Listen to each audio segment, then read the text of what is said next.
wala kabirata ma'al istighfar. Tidak ada yang namanya dosa kecil manakala dilakukan secara terus-menerus. Dan tidak ada dosa itu dosa yang besar manakala kita mau bertobat, beristighfar kepada Allah Subhanahu wa taala. Ayo kita berlomba-lomba untuk senantiasa memohon ampun kepada Allah Subhanahu wa taala. Mari mukarramin wal muhtaramin, para wakil talqin yang hadir pada kesempatan malam hari ini, Bunda Haya, Bunda Sari, Bapak Profesor Kiai Haji Priyatno dan keluarga besar yang menyediakan ruangan manakib ini sehingga mengalir keberkahan untuk kita semuanya. Pemangku hajat pada malam hari ini yang berbahagia, Ibu Hajah LB Ferlian. Alhamdulillah, semoga dengan wasilah manakib Sultanil Aulia Syekh Abdul Qadir Jilani, Allah Subhanahu wa taala melimpahkan keberkahan untuk beliau dan keluarga besarnya, dipanjangkan usia dunianya, disehatkan jiwa raganya, dimudahkan segala urusannya,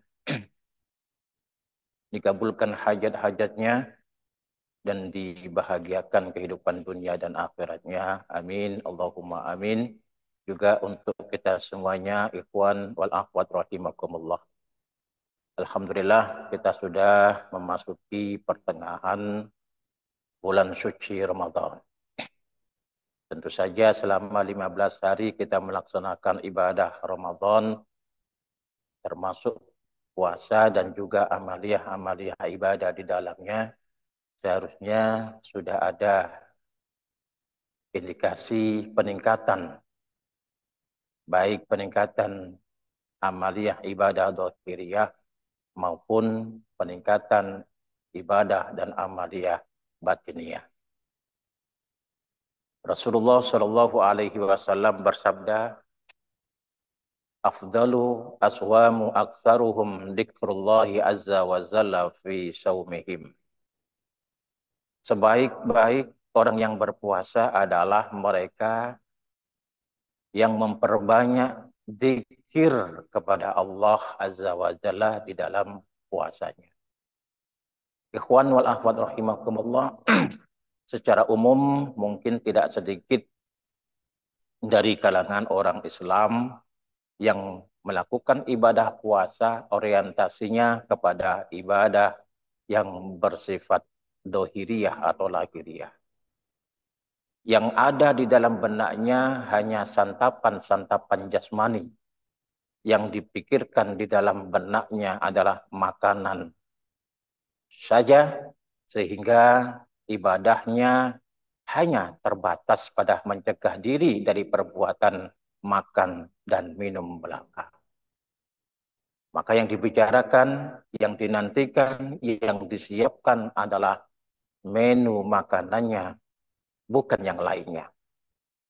Ketika seseorang dibangunkan olehnya, "Pak, bangun Pak, sudah mau jam 4, ayo sahur." Ketika sang bapak bangun dari tidurnya, yang ditanyakan pertama kali adalah makanan. Sampean masak apa? Nah, makan sahur belum selesai, sudah tanya lagi nanti sore, maghrib berbuka, menu apa? Yang dipikirkan hanyalah makanan saja, sehingga Rasulullah Shallallahu Alaihi Wasallam seringkali melontarkan sabdanya, tidak sedikit orang yang berpuasa hanya mendapatkan lapar dan dahaganya saja, tidak mendapatkan nilai daripada ibadah puasa. Tentu saja sebagai pecinta kesucian jiwa, di dalam ibadah puasa ini kita tidak hanya memikirkan jasmaniah tentang makan dan minum saja, tetapi yang lebih penting daripada itu adalah ibadah yang bersifat batinnya. Sebagaimana Rasulullah Shallallahu Alaihi Wasallam bersabda tadi bahwa sebaik-baik orang yang berpuasa adalah yang memperbanyak zikirnya di dalam ibadah puasanya. Beliau tidak mengungkapkan bahwa sebaik-baik orang yang berpuasa adalah yang paling baik makannya. Tidak. Tetapi yang lebih utama dan utama adalah bagaimana kita berpuasa baik secara dohir, lebih-lebih kita berpuasa secara batin. Maka kolaborasi daripada ibadah puasa kita baik secara dohir maupun batin, maka ketika berbuka puasa kita akan mendapatkan kenikmatan dan kesenangan. Rasulullah Shallallahu Alaihi Wasallam bersabda, "Lis-shaimi farhatani, farhatan inda fitrihi wa farhatan inda liqa'i rabbih." Bagi orang yang berpuasa dohir dan batin, dia akan mendapatkan dua kegembiraan. Yang pertama adalah gembira ketika berbuka puasa. Gembira dohirnya.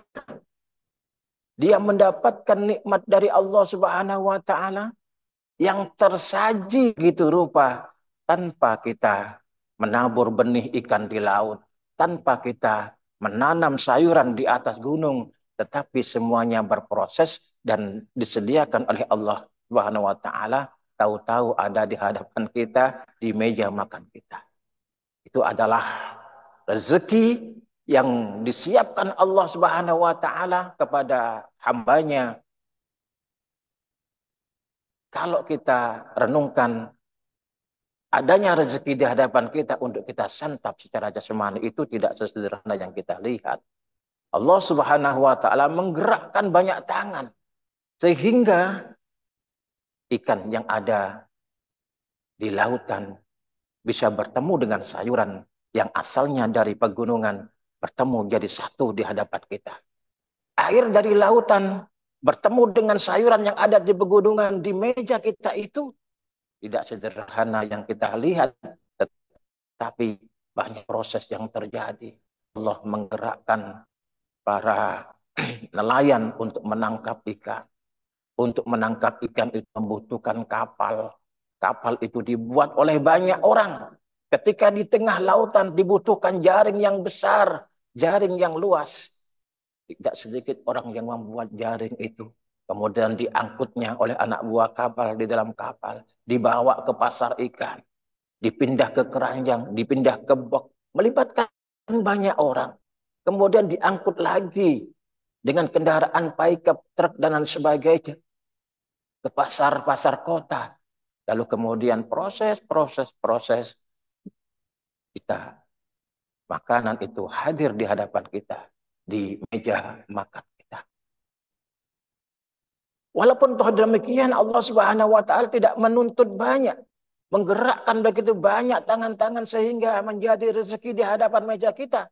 Allah hanya memberikan tanda kasihnya. Sebutlah namaku ketika engkau menikmati rezeki dari aku. Sebutlah namaku ketika engkau menikmati rezeki dari aku. Tetapi tidak sedikit untuk menyebut nama Allah Subhanahu wa taala. Dan orang yang senantiasa berzikir kepada Allah Subhanahu wa taala akan mendapatkan kesadaran di dalam puasanya, akan mendapatkan kesadaran di dalam zikirnya. Antara puasa dan zikir adalah merupakan kolaborasi yang baik. Akan menciptakan kesadaran-kesadaran yang tinggi. Dia akan dipahamkan oleh Allah Subhanahu wa taala dan puncaknya dia akan dikenalkan oleh Allah Subhanahu wa taala. Oleh karena itu Rasulullah Shallallahu alaihi wasallam bersabda, ada dua kenikmatan, kesenangan bagi orang yang berpuasa. Yang pertama adalah ketika dia berbuka puasa, menikmati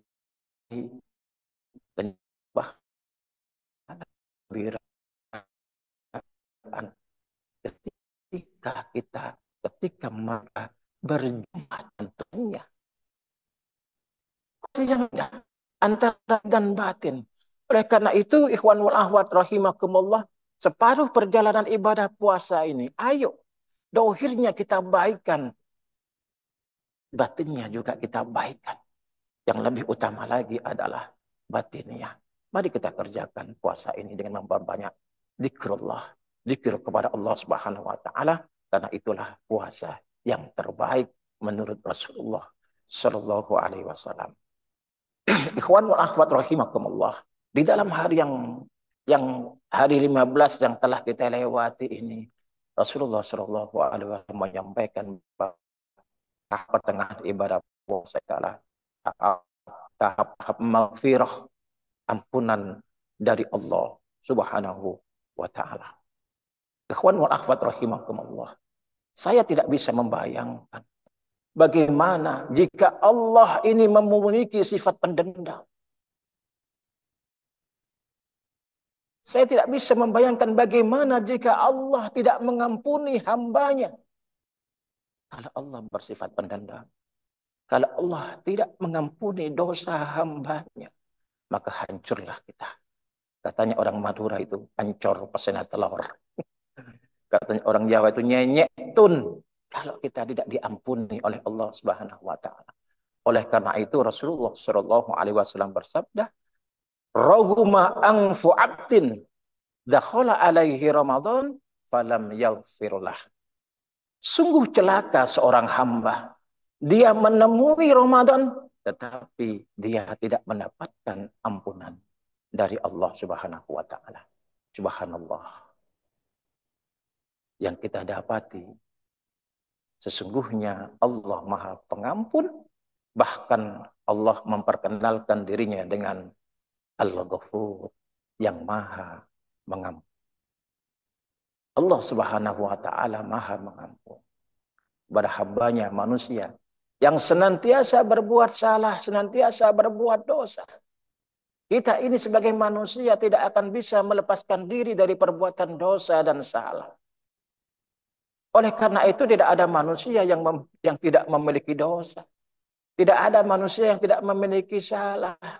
Kita pasti memiliki dosa. Kita pasti memiliki salah. Oleh karena itu kita membutuhkan ampunan dari Allah Subhanahu wa taala, dan Allah telah siap mengampuni kita bagi kita yang mau meminta ampunan dari Allah Subhanahu wa taala. Oleh karena itu Rasulullah Shallallahu alaihi wasallam menganjurkan kepada kita zikir-zikir yang meminta ampunan dari Allah Subhanahu wa taala. Allahumma innaka afun tuhibbul afwa fa'fu an. Ya Allah, sesungguhnya Engkau Maha Pemaaf, mencintai kemaafan, maka maafkanlah. Ketika kita mengungkapkan permohonan ampun kepada Allah Subhanahu wa taala, Allah akan menerima sebagai zat yang Maha Pengampun. Fastaghfiru rabbakum innahu ghaffar.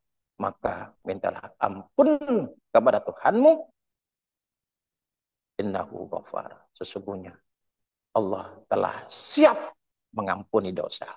Makna ghaffar adalah Allah telah siap mengampuni dosa-dosa. Oleh keluhuran kemahaampunan Allah Subhanahu wa taala, sehingga Allah memerintahkan kepada rasul-rasulnya, kepada pewaris rasul, untuk menyampaikan, Nabi ibadi anni anal ghafurur rahim. Sampaikan kepada hamba-hambaku, sesungguhnya aku adalah Maha Mengampuni dan Maha Penyayang. Bagi kita yang mendapatkan ampunan dari Allah Subhanahu wa taala, maka itu adalah merupakan kabar gembira bagi kita.